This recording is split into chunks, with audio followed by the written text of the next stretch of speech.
जय हिंद। देखिए नाटो को समझते हैं, नाटो को समझने के साथ साथ आपको नाटो, सेटो, सेंटो, नाटो प्लस समझना पड़ेगा, तब समझ में आएगा कि ये नाटो वाले मिलकर यूक्रेन लड़ाई को क्यों नहीं चाहते कि खत्म हो। और रसिया को सबसे बड़ा लॉस जो हुआ है वो फिनलैंड को नाटो में शामिल होने से हुआ है। तो देखिए नाटो एक नॉर्थ अटलांटिक ट्रीटी ऑर्गेनाइजेशन है, ये एक सैनिक संगठन है, इसको फ्रेंच भाषा में उल्टा बोलते हैं ओटान कहते हैं। तो जब भी कभी नाटो देखिएगा तो ओटान आएगा। तो इसका पूरा हिस्ट्री देखते हैं सेकेंड वर्ल्ड वॉर से पहले से। देखिए जब द्वितीय विश्व युद्ध चल रहा था, वार सेकेंड वर्ल्ड वॉर 1939 से 1945 के बीच में, तो इस दौरान पूरी यूरोप की अर्थव्यवस्था तबाह हो गई थी। यूरोप लगभग एकदम भुखमरी के कगार पे चला गया था, तो यूरोप तहस नहस हो गया था।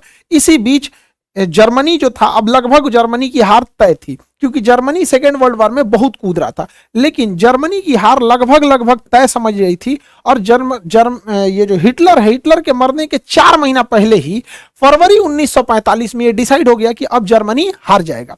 तो जर्मनी पर किसका अधिकार होगा, इसकी बैठक हो रही थी यूक्रेन के शहर याल्टा में। यही यूक्रेन जहां मार हो रहा है, इस का इतिहास है, मारधार से भरा हुआ है। तो यहाँ याल्टा में बैठक हुई। इसमें देखिए विंस्टन चर्चिल, रूजवेल्ट और स्टालिन आए थे लोग। Winston Churchill Britain, Roosevelt America से, स्टालिन जो आए थे रसिया से। तय ये हुआ कि जर्मनी जैसे ही हारेगा, जर्मनी के टुकड़े कर दिए जाएंगे।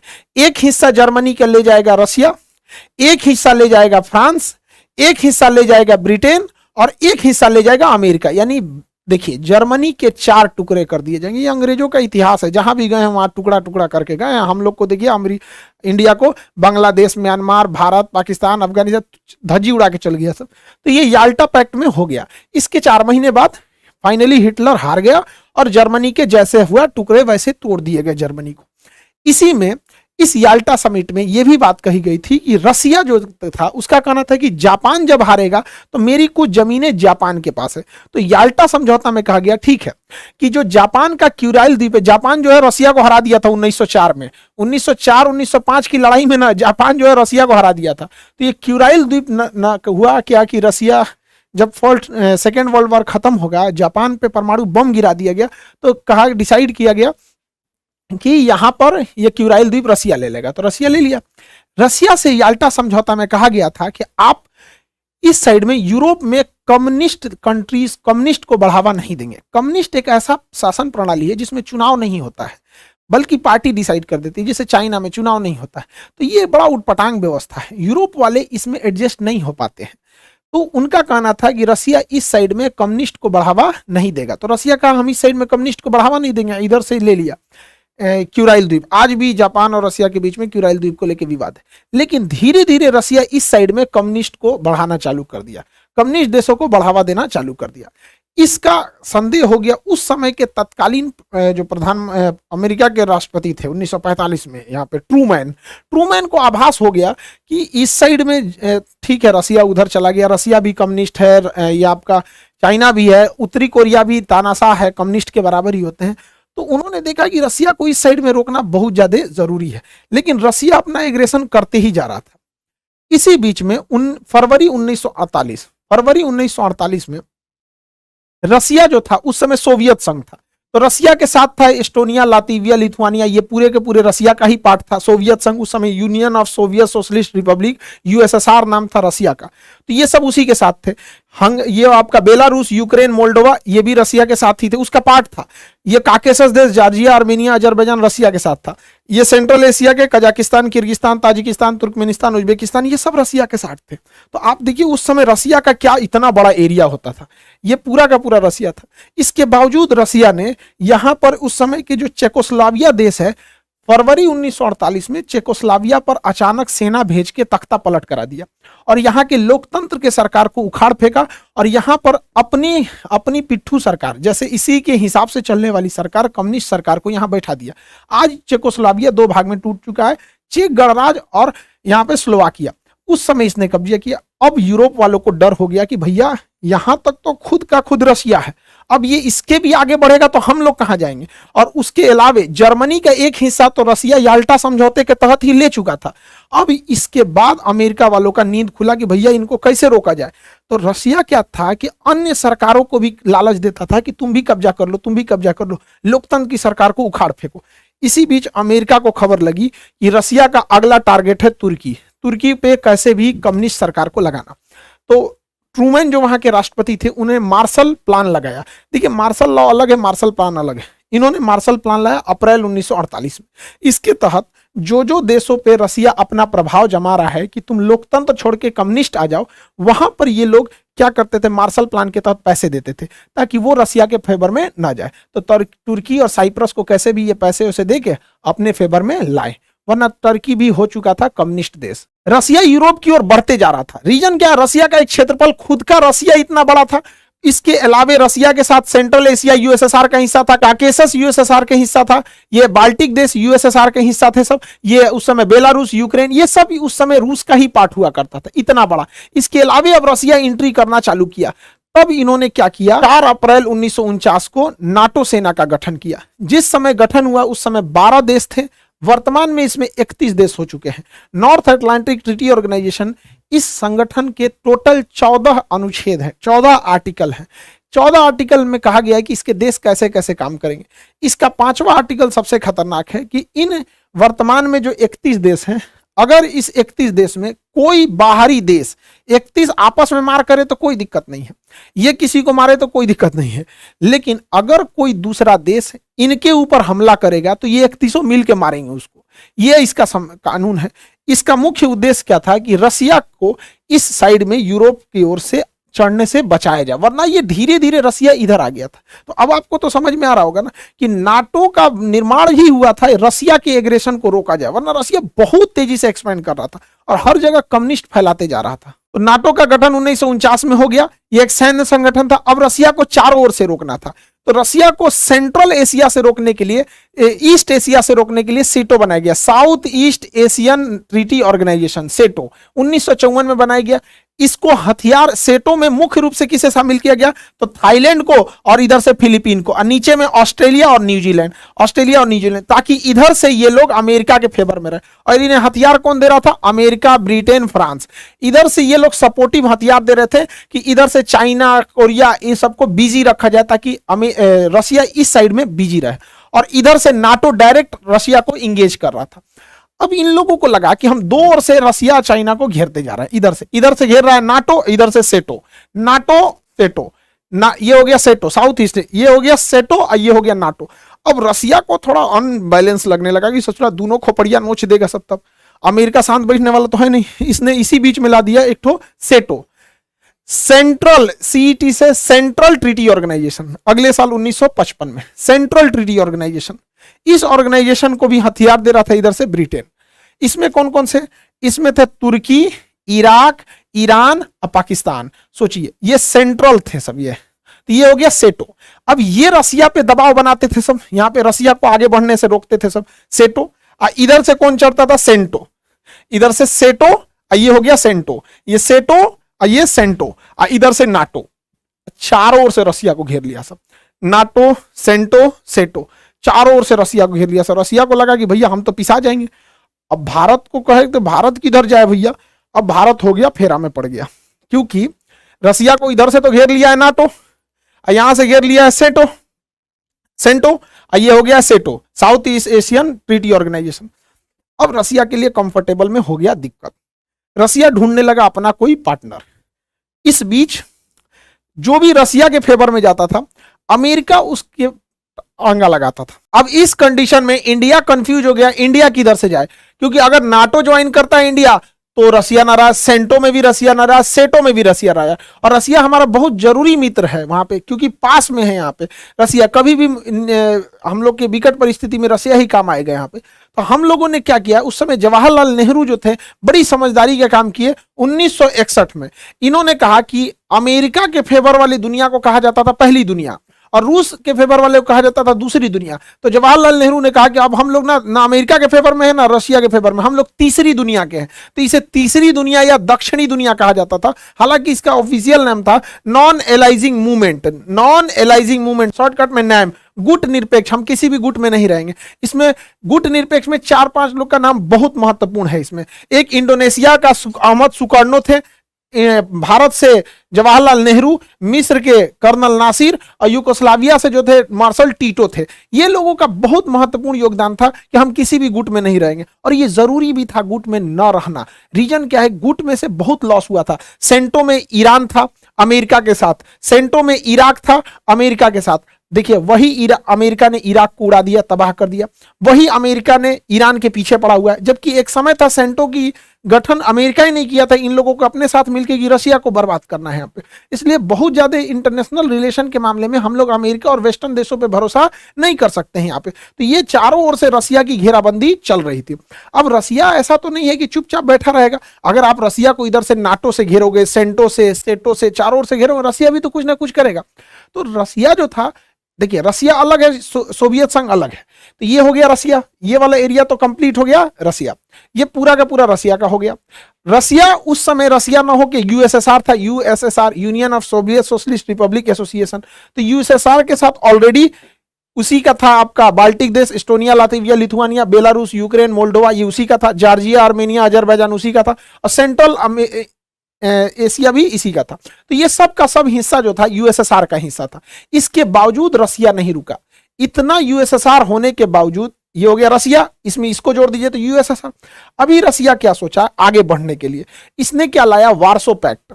जिस तरह से अमेरिका नाटो ला रहा था, नाटो को काउंटर करने के लिए रशिया वार्सो पैक्ट लाया था। वार्सो पैक्ट 1955 में आया था। इस वार्सो पैक्ट के तहत रशिया अपने कम्युनिस्ट विचारधारा के देशों के साथ मिलकर एक संगठन बना रहा था, सैनिक संगठन। इस वार्सो पैक्ट में बहुत सारे देश थे, पोलैंड था, चेकोस्लोवाकिया था, हंगरी था, रोमानिया, बुल्गारिया, अल्बानिया, ये सब देश मिलके बनाते थे आपका ये वार्सो पैक्ट। अब आप जरा देखिए रशिया का डोमिनेंस कहां तक है। ओरिजिनली रशिया ये रहा आपका, ये तो ओरिजिनल रशिया हो गया, ये पूरा का पूरा ओरिजिनल रशिया। अब रशिया के साथ ये ब्लू वाला एम्पायर को आप जोड़ देते हैं तो ये हो जाता है यूएसएसआर, और उसमें ये आगे वाला हिस्सा देख लेते हैं तो वार्सो पैक्ट। अब आपको समझ में आ रहा होगा कि नाटो कितनी जरूरी हो गई थी इन वेस्टर्न कल्चर के लिए, वरना ये वेस्टर्न को तो खा जाता है पूरा का पूरा रशिया। तो इतना एग्रेसिवली ये रशिया आगे बढ़ रहा था, इतना बड़ा इसका क्षेत्रफल था, रशिया, सोवियत, यूएसएसआर और ये वार्सो पैक्ट। लेकिन धीरे धीरे रशिया जो था वो सोवियत संघ के देशों को संभाल नहीं पाया। रशिया ज्यादा ध्यान दे दिया रूस पे, उससे कम ध्यान दिया उसने इस सोवियत संघ पे, उससे भी कम ध्यान दिया वार्सो पैक्ट पे। तो वार्सो पैक्ट के लोगों को लगा कि हम रशियन भाषा नहीं सीख पा रहे हैं, ज्यादा विकास रशिया का, और हम क्यों नहीं वार्सो पैक्ट से अलग हो जाए। इसमें अमेरिका ने भी साथ दिया कि भाई हमारे साथ आओगे, नई टेक्नोलॉजी आएगी, भाषा सीखने में इजी है, कल्चर सीखने में इजी है, लोकतंत्र के देश हैं, खुल के विरोध कर सकते हो। इसमें विरोध करोगे तो मराइए जाओगे, विरोध नहीं कर सकते, वोट नहीं डाल सकते हो, सरकार नहीं चेंज कर सकते। तो वार्सो पैक्ट के लोगों को भी लगा कि भैया अब वार्सो पैक्ट में फायदा नहीं है, और यूएसएसआर को भी लग रहा था। तो इसका मतलब रशिया के दो जो फ्रंट लाइन थे ये हटने वाले थे यहां से, और इसमें अमेरिका कामयाब हो गया यहां से। इधर से नाटो इस पे प्रेशर लगा रहा था कि भैया तुम लोग वार्सो पैक्ट छोड़ो, इधर से सेंटो इस पे प्रेशर लगा रहा था कि तुम लोग इसको छोड़ो, और इधर रशिया का दिमाग उलझा के सेटो लगाया हुआ था, सेटो। इससे रशिया चारों ओर से उलझ गया और उसकी इकोनॉमी चौपट होने लगी। और गैरवाचोक वहां के जो राष्ट्रपति आए उसने पूरे रशिया को ही डुबा दिया। धीरे धीरे रशिया कमजोर होते गया। रशिया कमजोर हुआ तो सोवियत संघ कमजोर हुआ, और वार्सो पैक्ट के ये जो देश थे ये भी कमजोर होते गए। उधर नाटो दिन प्रतिदिन शक्तिशाली होते जा रहा था। 1989 का जो दशक आया, 1989, यह बहुत खतरनाक था रशिया के लिए। इस दौरान रशिया के प्रभाव से यह वार्सो पैक्ट खत्म हो गया, रशिया के प्रभाव से यह वार्सो पैक्ट खत्म हो गया। तो 1989 में खत्म हो गया वार्सो पैक्ट, यह वार्सो पैक्ट कमजोर हो गया। अब आप देखिए रशिया इधर से कमजोर हुआ और बर्लिन की दीवार तोड़ दी गई 1989 में। 1989 में बर्लिन की दीवार तोड़ दी गई। अब धीरे धीरे यूएसएसआर समेटते गया। दूसरा झटका क्या लगा यहां पर, यह वार्सो पैक्ट टूट गया, सारे देश कम्युनिस्ट छोड़ के धीरे धीरे वहां पर लोकतंत्र आने लगा, क्योंकि लोकतंत्र में सबको अच्छा लगता है। उसके बाद रशिया के लिए खतरनाक दिन आता है 1991, 1991। फाइनली रशिया के साथ जितने सोवियत संघ के देश थे वो टूटने लगे। सब इधर से टूटे, सब लातविया, एस्टोनिया, लातविया, लिथुआनिया, ये तीनों देश के लोग हाथ पकड़ के एक साथ खड़े हो गए थे, गाना गाते थे लोग। 3 देश तक लाइन लगाया था, सब सिंगिंग रिवॉल्यूशन कहा जाता है। एस्टोनिया, लातविया, लिथुआनिया ये कहे सब कि हम लोकतंत्र चाहते हैं, रूस के दबाव में नहीं रहेंगे, रूस से अलग होते हैं, हम अपना स्वतंत्र देश बनाते हैं। Estonia, Latvia, Lithuania, Belarus, Ukraine, Moldova, Georgia, Armenia, Azerbaijan, Kazakhstan, Kyrgyzstan, Tajikistan, Turkmenistan, Uzbekistan, ये सब के सब टूट गए सब, और हो गया, बच गया 1991 में इतना छोटा सा रसिया। तो रसिया के साथ इतना कांड हो गया, यहां से हाथ से गया इसका वार्सो पैक्ट, और ये वाला पूरा एरिया गया सोवियत संघ का, बच गया 1991 के बाद ये रसिया। जैसे सोवियत संघ का विघटन हुआ, ये भी नहीं चल सका सेंटो, क्योंकि सेंटो की जरूरत ही खत्म हो गई। अब ये लोग अमेरिका से मांगते थे मदद, अमेरिका देता ही नहीं था। बाद में इराक अमेरिका का दुश्मन बन गया, ईरान अमेरिका का दुश्मन बन गया। एक वक्त था अमेरिका ने इन लोग को हथियार दिया था, पैसे दिया था कि लड़ो, रसिया से बाहर कर दिया।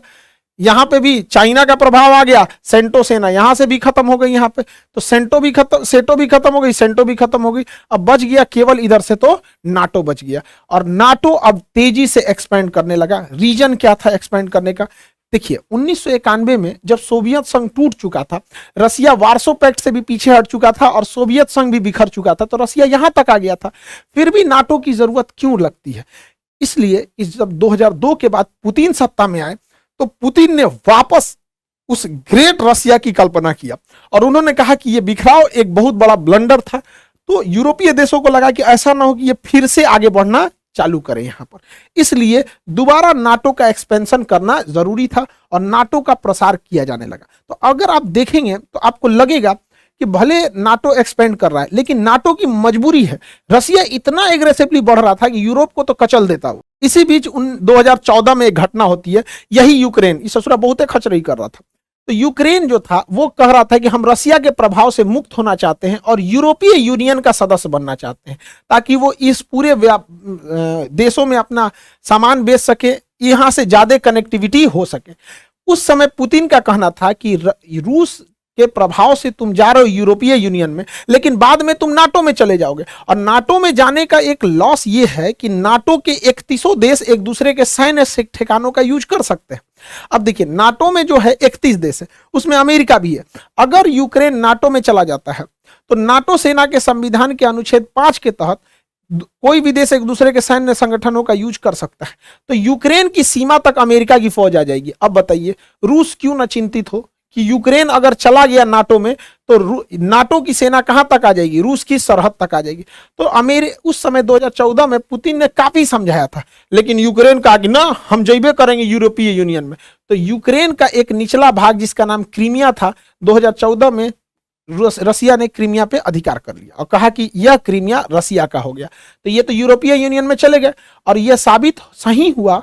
पुतिन ने कहा था कि शुरुआत में ये जा रहे हैं यूरोपीय यूनियन में, बाद में चले जाएगा ये नाटो में, और वही हुआ। जैसे आए 2020 से ही जेलेंस्की, अब इन लोग को लगने लगा कि भैया हमारा देश है, क्रीमिया तुमने कैसे ले लिया? क्रीमिया कैसे ले लिया? हमारा देश है, हम चाहें अपने देश को नाटो में ले जाएं या कहीं ले जाएं, हम यूरोपीय यूनियन में आ चुके हैं, अब हमको नाटो का भी सदस्य बनाया जाए। अभी ससुरा सोचिए रहा था कि बनाया जाए कि नहीं बनाया जाए, ताबड़तोड़ मार दिया पुतिन हमला करके यूक्रेन। ससुरा तो नहीं, तुम जब सदस्य बनेगा तब ना आर्टिकल 5 लगेगा और बाकी तुमको बचाने आएंगे। अभी कोई इसको बचाने नहीं आ रहा, और यूक्रेन को केवल ऐसे ही हथियार प्रोवाइड कराए जा रहे हैं जिससे यूक्रेन केवल अपनी सुरक्षा कर सके, क्योंकि नाटो और पश्चिमी देश भी यही चाहते हैं कि रूस इसी में उलझा रहे और बाकी ये लोग विकास का काम करते रहें। देखिए 1 साल से लड़ाई हो रही है, हमारा देश भी बहुत तरक्की कर रहा है। मोदी जी कभी ऑस्ट्रेलिया जा रहे हैं, जापान जा रहे हैं, अमेरिका जा रहे हैं, मिस्र जा रहे हैं, लेकिन जरा रूस को देखिए 1 साल से उलझा हुआ है। अगर उसको 10 साल ये लोग उलझा देंगे तो रूस बहुत पीछे चला जाएगा। तो ये नाटो वाले भी नहीं चाहते हैं कि यूक्रेन का युद्ध बहुत जल्दी खत्म हो। रूस के लिए सबसे बड़ा सरदर्द क्या हो गया कि वो सोच रहा था कि यूक्रेन नाटो में न जाए, लेकिन यूक्रेन में तो उलझ गया। इसी बीच जैसे रूस ने यूक्रेन पर हमला किया, बाकी के देश डर गए सब। अब फिनलैंड को लगा कि ससुरा कहीं हमको भी रूस मत मार दे, हमको भी रूस मत मार दे। तो फिनलैंड ने कहा कि भैया हमको नाटो ज्वाइन कर लो, क्योंकि अगर हमको रसिया मारेगा तो नाटो का आर्टिकल 15 के तहत बाकी के सारे देश मिलके मारेंगे। फिनलैंड कहा कि हमको भी शामिल करो भैया, यूक्रेन के बाद हमारा नंबर है यहां पर। अब नाटो का नियम यह कहता है कि नाटो में अगर कोई नया सदस्य आना चाहता है तो उसमें पहले जितने सदस्य हैं वो सब के सब लिखित देंगे कि हाँ हमें कोई विरोध नहीं है। यदि पहले से शामिल कोई भी सदस्य ये कह देता है कि हम इसका विरोध करते हैं तो फिर उसके बाद उसमें नाटो में उसे शामिल नहीं किया जाएगा। अब फिनलैंड चिल्लाने लगा कि हमको शामिल करो, हमको शामिल करो। नाटो वाला कहा हाँ हाँ आ जाओ आ जाओ, और अच्छा है और अच्छा है, आज नहीं तो कल यूक्रेन शामिल करबे करेंगे। हमारी सेना रूस के सिधाने पहुंच गई इधर से, खोपड़ी पे पहुंच जाएगी इधर से, टेंशन क्या, क्या है, यहाँ एस्टोनिया, लातविया, लिथुआनिया में हम लोग पहले से बैठे हुए हैं, ले यहाँ तुर्की में पहले से हैं, तुर्की अड़ंगा लगा दिया, कहा ना तो भाग यहाँ से, फिनलैंड। अब फिनलैंड कहा कि रे तुर्की तुमको क्या हुआ रे, तुम क्यों विरोध कर रहा है मेरा। देखिए तुर्की ब्लैकमेल कर दिया नाटो को, तुर्की ने क्या कर दिया, नाटो को ब्लैकमेल कर दिया, क्योंकि तुर्की के पास पावर था कि जब तक तुर्की लिखित नहीं देगा, यानी सारे देश रेडी नहीं होंगे, तब तक कोई नाटो में नहीं आएगा, और तुर्की पहले से उसका सदस्य था। तो ये क्या किया, कहा कि देखो तुर्की ने रसिया से S-400 मिसाइल खरीदा था, तो इसके खरीदने की वजह से अमेरिका ने इस पे काटसा एक्ट के तहत प्रतिबंध लगा दिया, जिस वजह से इसकी पूरी इकोनॉमी तबाह हो गई यहाँ पे। साथ ही तुर्की जो है अमेरिका के F-35 जहाज में मतलब अपने ज्वाइंट वेंचर बनाने के लिए 1.4 बिलियन पैसा खर्चा किया था। जैसे S-400 इसने मिसाइल खरीदा रसिया से, टर्की ने रसिया से मिसाइल खरीदा, अमेरिका ने इस पे काटसा सैंक्शन लगा दिया और इसका कह दिया कि तुम्हारा 1.4 मिलियन भाड़ में गया। अब ये तैयबुल अर्दोगान क्या कहता है कि हमरा वो पैसा वापस करो, हमसे ही काटसा एक्ट को हटाओ, और सब हटाओगे तब हम फिनलैंड को शामिल करने देंगे, नहीं तो हम फिनलैंड को शामिल नहीं करने देंगे।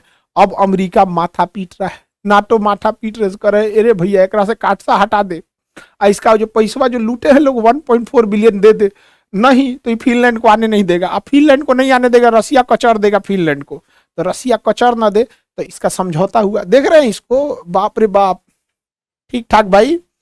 देखिए भाई अमेरिका को कोई चुना लगा के आ गया, बहुत बड़का राजनीतिक आदमी है यहाँ पे। तो ये अपने देश के हैं, तुर्की में जीत गए हैं अभी। तो तुर्की ने फाइनली जब ये सब तुर्की से ये सैंक्शन हटा लिए गए, तुर्की ने कह दिया हाँ फिनलैंड भी आ जाए नाटो में, और नाटो में ससुरा फिनलैंड आ गया। और ये रसिया के लिए सबसे खराब बात है, क्योंकि फिनलैंड जो है वो नाटो के यहां आने से रसिया का सबसे बड़ा लॉस होता है। तो ये कोला प्रायद्वीप पर, ये प्रायद्वीप का नाम है कोला प्रायद्वीप, प्रायद्वीप का नाम है कोला प्रायद्वीप। रसिया में यही एक ऐसा जगह है जो ठंड के दिन में, कोल्ड विंटर सीजन में जमता नहीं है।